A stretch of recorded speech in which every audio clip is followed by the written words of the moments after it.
Olá, tudo bem? Como vocês estão? Aqui é a Mônica e hoje a gente conversa sobre histórias que têm um forte viés psicológico que vão mostrar como os personagens principais dessas tramas não conseguem se livrar dos fantasmas do passado. São livros muito bem escritos que eu gostei bastante de ler. Eu separei 5 deles aqui.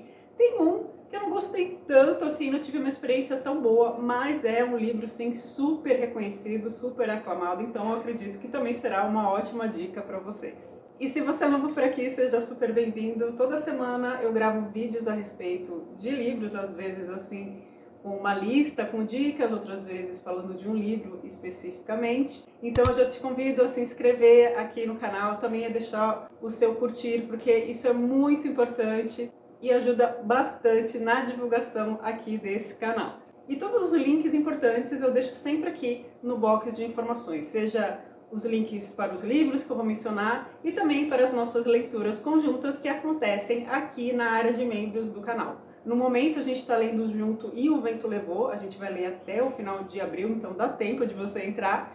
E vamos começar a ler no dia 17, O Perigo de Estar Lúcida, da Rosa Monteiro. Então todas as informações estarão aqui embaixo. Então vamos lá começar a falar desses livros que, conforme a gente vai lendo, a gente fica pensando, meu Deus do céu, se liberta disso, deixa o passado para trás, mas esses personagens não conseguem fazer isso de forma alguma e ficam remoendo o passado. Eu já vou começar então com um livro que eu falei para vocês, que eu não gostei tanto assim, não foi uma baita experiência de leitura, mas é sim um livro muito bom, que é O Náufrago, do Thomas Bernhard. Esse livro foi publicado em 1983. O Thomas Bernhard viveu um momento muito importante da Europa, então o período da Segunda Guerra Mundial, ele viveu na Áustria, então ele passou a sua infância no regime nazista e ele escreve essa história centralizada ali no período do pós-guerra. Então a gente já começa vendo um livro bem pessimista, com muito desencanto, muita desilusão, que é muito própria, claro, né? Depois dos horrores que aconteceram ali. E o episódio do passado que a gente vai encontrar aqui e que não sai da cabeça do narrador é um encontro que ele tem com 2 jovens também, numa época que eles estudavam piano. Então ele conhece 2 jovens num conservatório e um deles era brilhante, realmente um gênio. Isso acaba tendo um efeito muito negativo, tanto no narrador, como em um outro personagem que a gente vai ver que também é muito trabalhado no livro e que, aliás, dá título, né, para o livro, que é O Náufrago.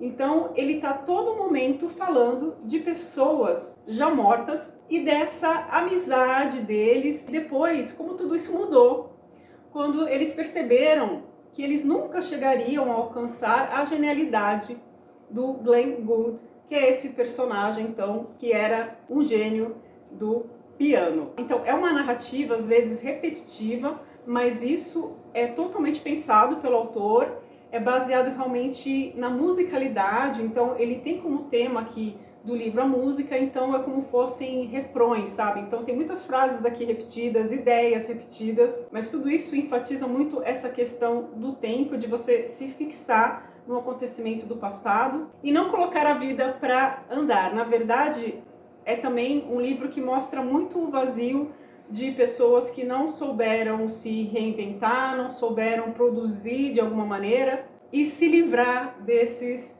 fantasmas do passado. Tudo gira em torno dessa amizade e o livro que a gente está lendo, é lógico, é fruto disso. Bom, falando em personagens que gostam de remoer essas memórias, eu tenho que falar de Dom Casmurro, de Machado de Assis. Esse já é um livro, né, do século XIX, publicado em 1899. Um livro super conhecido, que algumas pessoas, claro, podem ter más lembranças por terem lido num período escolar, quando foram obrigadas, mas é um livro que eu já gostei de cara. Quando eu li na adolescência, eu gostei do enredo, eu me envolvi com a trama do Bentinho, da Capitu, do Escobar. E depois, na minha releitura também, eu acho que é um livro que com certeza eu ainda vou reler. Aqui a gente vai ver um personagem, né, que sofre com muita insegurança, com muito ciúme. A gente sabe da história ali do casamento dele com o Capitu, da amizade dele com o Escobar, tudo a partir da sua perspectiva, então é um livro que só vai gerar dúvidas para o leitor, a gente não tem certeza de nada, porque a gente tem a visão apenas, né, do protagonista, e um protagonista cheio dessas características, né, de carregar rancor, de se basear ali nas suas impressões e já ter uma ideia definida ali dos fatos, mesmo sem ter certeza, né, do que aconteceu de verdade. E ele está escrevendo ali já depois de muito tempo que tudo aconteceu, porque é uma situação que ele não consegue se livrar, é um sentimento que ele mantém ali, e é exatamente esse sentimento de ciúme, de insegurança, que faz com que a sua mente fique extremamente perturbada, e aí com certeza a sua visão da realidade, visão dos fatos também fica prejudicada. Isso, claro, de certo modo, fomenta muito ali a sua imaginação, os seus pensamentos. Então, o que eu acho de mais forte nesses personagens que eu tô falando pra vocês são esses pensamentos realmente que ficam ali num círculo vicioso, né? O personagem não consegue sair dessas amarras, das circunstâncias que aconteceram lá no passado, mas que ele continua carregando por toda a vida. É um livro brilhante, um livro super bem escrito, como vocês sabem, e que traça um perfil psicológico interessantíssimo. Outro livro que é belamente escrito, que eu fiquei apaixonada, vocês, quando eu comentei, né, do tema do vídeo, eu acredito que vocês pensaram nesse livro, caso vocês já conheçam aqui o canal há algum tempo. Eu tenho que falar, claro, de As Brasas, do Sándor Márai. Eu fiquei apaixonada por esse livro. Foi um encanto, assim, que eu tive. É o primeiro livro que eu li desse escritor, é o livro mais famoso dele também. Esse é um livro belamente escrito, ele vai falar também de amizade e de um triângulo amoroso, eu posso falar assim também. Em As Brasas, a gente vai acompanhar novamente essa questão de personagens, já mais pro final da vida, então já passou muito tempo do acontecido, aqui no caso de As Brasas, 41 anos, e aí um senhor de idade, um general, está prestes a reencontrar esse ex-amigo, né, eu posso falar assim, ex-melhor amigo, depois de um episódio extremamente marcante na vida deles. Só que ele nunca esqueceu desse episódio, ao contrário, esse episódio foi totalmente marcante porque ele muda a postura dele, ele se isola, ele se afasta até da mulher, né? Ele já era casado na época e a mulher também está totalmente envolvida nessa questão, o que torna tudo muito mais forte para ele, mais sombrio realmente, porque ele não consegue se livrar dos seus pensamentos. O episódio aqui descrito no livro, aliás, eu não contei para vocês, acontece durante uma caçada. E ele percebe que o amigo, isso está escrito na orelha aqui do livro, tá, gente? Então eu vou falar, eu não vou considerar spoiler. Ele vê o amigo com a arma apontada para ele. E depois disso o amigo some.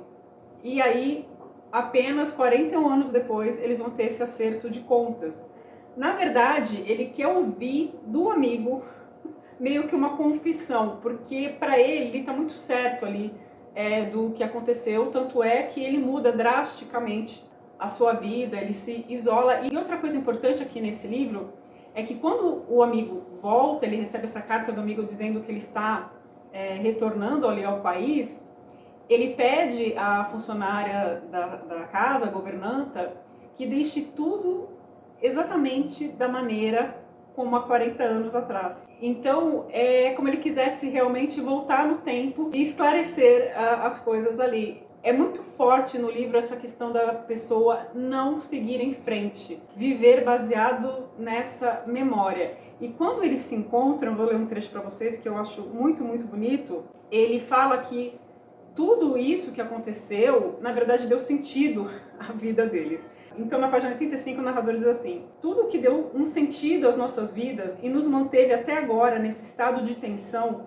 porque um segredo como o que existe entre mim e você tem uma força singular, uma força que queima o tecido da vida, como uma radiação maligna, mas ao mesmo tempo dá calor à vida e a mantém nesse estado de tensão. Obriga-nos a viver. Então, é uma vida inteira pautada nisso. Vive-se baseado no passado e mesmo os mortos continuam presentes.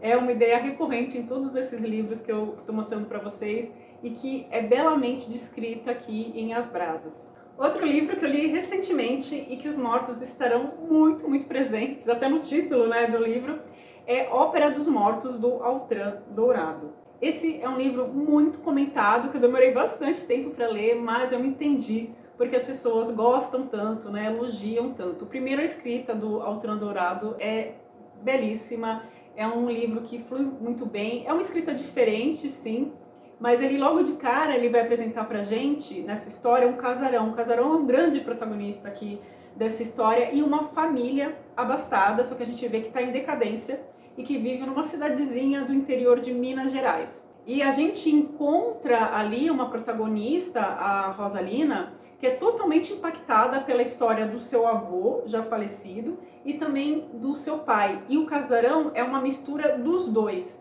Tanto é que ele era uma construção térrea a princípio, e aí o pai da Rosalina transforma, né, essa casa em um sobrado, ele faz, né, um piso superior. Então a casa é uma mistura desses dois e a Rosalina acaba sendo também totalmente impactada pelos dois. Só que essas duas figuras são muito diferentes. Então a gente vê primeiro as memórias, né, desse avô, a gente sabe alguma coisa a respeito dele, porque na história ele já é muito tempo, né, falecido, e a gente vê que ele era uma pessoa muito má, uma pessoa muito temida ali na cidade. Já o pai da Rosalina não. Ele, aliás, tenta ter um papel importante ali na cidade, na vida pública, e ele sai muito frustrado e acaba se fechando, ficando uma pessoa assim muito rancorosa. Isso passa totalmente para a Rosalina também, e ela fecha-se. Isso vai ter um impacto muito grande na vida dela, até a chegada de um forasteiro, que também é um personagem muito importante dessa história, que a gente sabe um pouco também da vida dele, sabe até bastante da vida dele, do passado. E no meio desse caldeirão, gente, vai acontecer uma fragmentação realmente dessa personagem, da Rosalina, e a gente acompanha tudo isso e vê os impactos que o passado, as questões mal resolvidas ali, as representações que ela coloca ali na vida dela, como tudo isso pode gerar muito, muito mal. Outra coisa interessante para a gente ver nesse livro é que os relógios da casa são parados em determinado momento. Então a gente vê realmente que naquela casa é como tudo tivesse parado. A vida não continuasse fluindo, não continuasse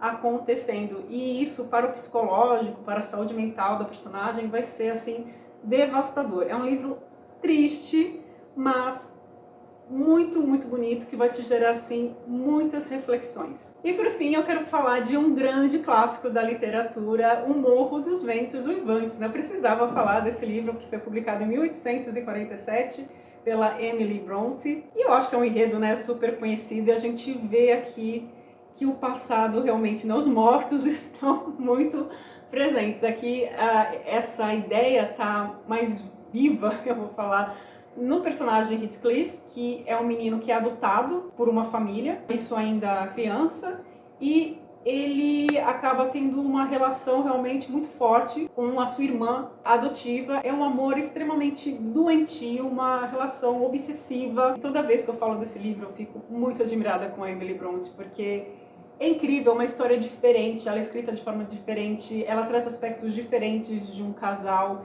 é forte, muitas vezes vai te incomodar, mas ao mesmo tempo eu gosto muito da estrutura do livro, porque a gente conhece a história deles pelo relato de outras pessoas, né? Então, primeiro, por um inquilino que vai morar numa casa ali próximo à propriedade principal, que no começo da história, né, é do Heathcliff, e também por uma empregada, né, pela empregada desse inquilino, que já havia trabalhado nessa propriedade maior. Então, a gente vai sabendo, né, dessa história por conta desses personagens, e é bem interessante a estrutura do livro. Eu gostei muito, eu não esperava quando eu li esse livro que ele fosse contado assim dessa maneira, e eu achei genial. Então é um livro assim que, se a gente pudesse espremer, ia sair muita amargura, muito sentimento de vingança. Os personagens são extremamente difíceis, não são nada carismáticos, você não vai morrer de amores por eles, mas é um livro muito bem escrito. E mostra claramente como uma pessoa não consegue, e não quer, que nesse caso realmente não quer se livrar de forma alguma desses fantasmas, né, do passado. É uma pessoa realmente que vai cultivar a cada momento esses fantasmas. Gente, eu espero que vocês tenham gostado dessas dicas. Esse é um assunto que eu gosto bastante, porque eu gosto de ler esses livros que vão fundo no psicológico dos personagens, que vão falar sobre a vida como um todo, então dessa passagem do tempo, do efeito que essa passagem do tempo tem em cada personagem. Então, são livros incríveis que eu espero, caso você não tenha lido, que você leia e que seja uma ótima experiência de leitura para você. Muito obrigada por você ter assistido esse vídeo até aqui, muito obrigada pelos membros do canal também de participarem aqui das leituras conjuntas e eu espero vocês no próximo vídeo por aqui. Até lá, tchau, tchau!